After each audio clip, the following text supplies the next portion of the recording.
J'aimerais bien voir le fondateur canonisé. Est-ce que c'est facile ou bien difficile d'être saint? I don't think anybody can say to become holy, to be a saint, it's very easy.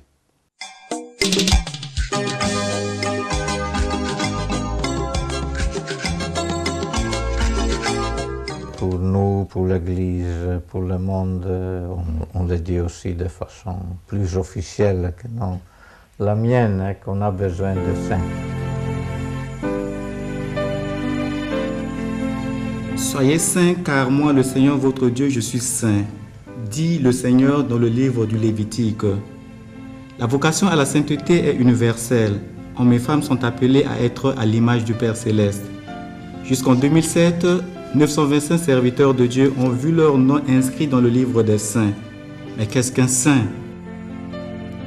Les saints ne sont pas des hommes extraordinaires, même s'il y a des saints qui ont posé des actes vraiment glorieux. Mais en général, c'est des gens qui ont vécu leur vie normale.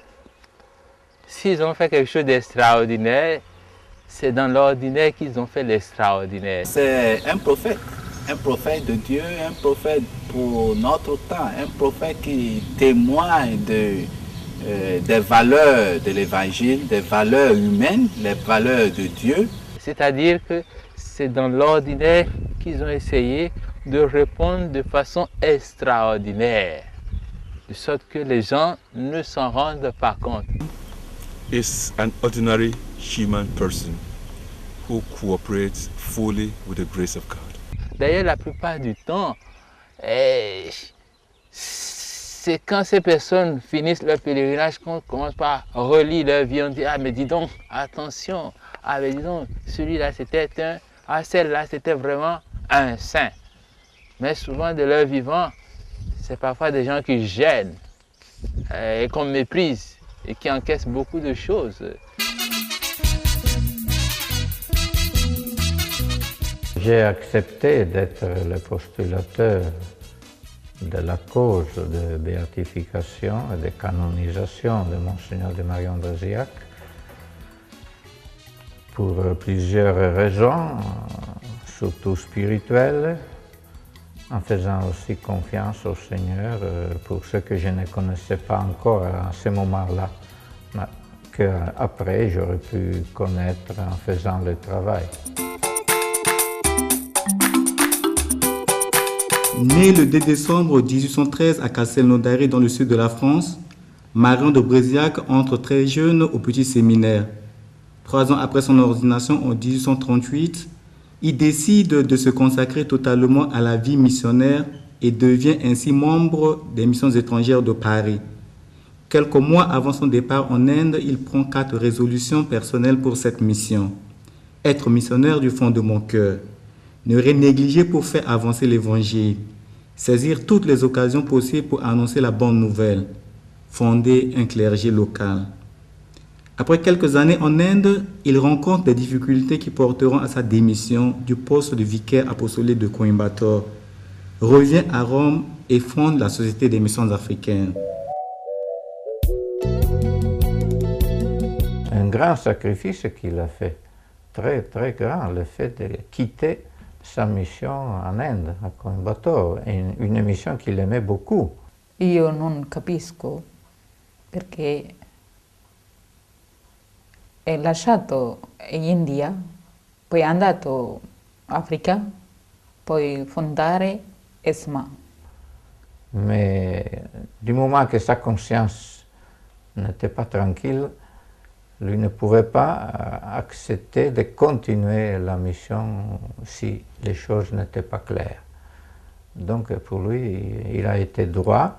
Sa devise était Lumen Rectis, ce qui veut dire la lumière pour les gens qui sont droits, et il a été droit même s'il a dû pour cela payer beaucoup.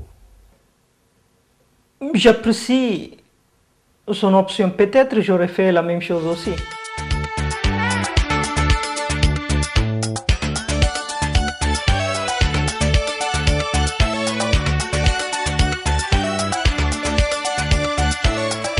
Monseigneur capitaine de Bresillac est arrivé en Afrique, en Sierra Leone, exactement à Freetown, vers la mi-mai de 1859.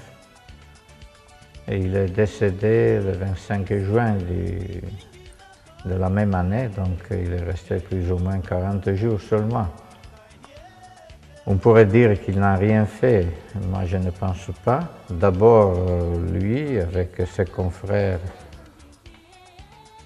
ont aidé beaucoup les gens de la ville qui étaient frappés par une terrible épidémie. Donc leur maison était devenue un petit hôpital. Et les gens, même après des années, se sont souvenus du témoignage de ces missionnaires et de leur charité. Mais ce qu'il a réalisé, et qui est, à mon avis, le don le plus important pour l'Afrique, c'est le sacrifice de sa vie.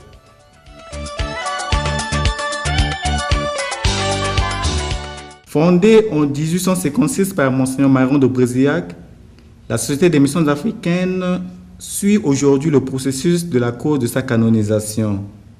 Attend le jour où l'Église reconnaîtra officiellement la sainteté de ce grand serviteur de la mission. L'ASMA a attendu quasi combien 100 ans avant d'introduire la cause de Monseigneur de Marion Bresillac, parce qu'il faut dire qu'après sa mort, la société a failli mourir. Donc, l'accent était mis sur construire la société pour voir comment la société peut survivre et faire sa mission. L'élément de sainteté que je vois chez Bresillac n'est pas d'abord simplement le fait qu'il a pu fouler le sol africain et il est mort sur ce sol. C'est d'abord cette capacité d'écoute et de pouvoir chaque fois répondre au Seigneur. Le second élément, en dehors de l'écoute, c'est cette espérance que j'ose qualifier d'indomptable chez Bresillac. Espérer contre toute espérance. Cette espérance indomptable qui n'a rien à voir avec une témérité, non, mais il s'agit d'une confiance totale. Après avoir écouté le Seigneur, sachant que c'est avec lui que je fais la route, je mets toute ma confiance et mon espoir en lui et je m'abandonne à lui. Et c'est ce que Bresillac a vécu. En Inde, les Indiens peuvent répondre à l'appel du Seigneur sans nécessairement devenir des Européens. En Afrique, les Africains peuvent répondre à l'appel du Seigneur sans devenir des Européens. En respectant chacun dans ses valeurs, dans son éducation, dans sa culture.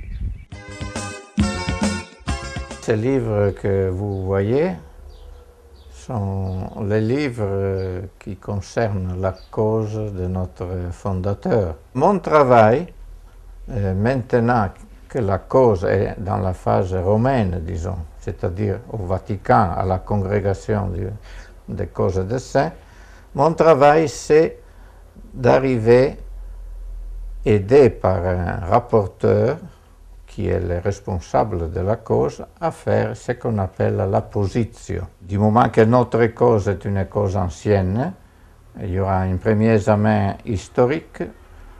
S'il n'y a pas de difficultés, ils sont favorables, il y aura après, par la suite, l'examen théologique des consulteurs théologiens qui devront se prononcer sur les vertus du serviteur de Dieu.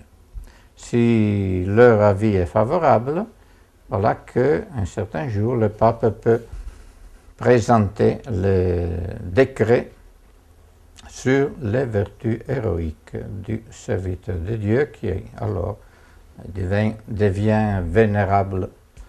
Si pendant et après on arrive à avoir une grâce, un fait extraordinaire qu'on peut présenter pour qu'il soit reconnu comme un miracle, et si cela se passe bien, voilà que la porte est ouverte à la béatification. Pour la canonisation, il n'y a plus de recherche à faire, tout est fait. Il suffit seulement d'avoir un miracle qui soit reconnu.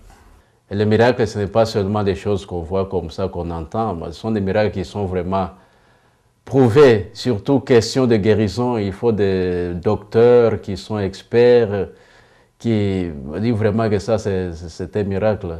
J'attends des fondateurs qui me donnent un coup de main.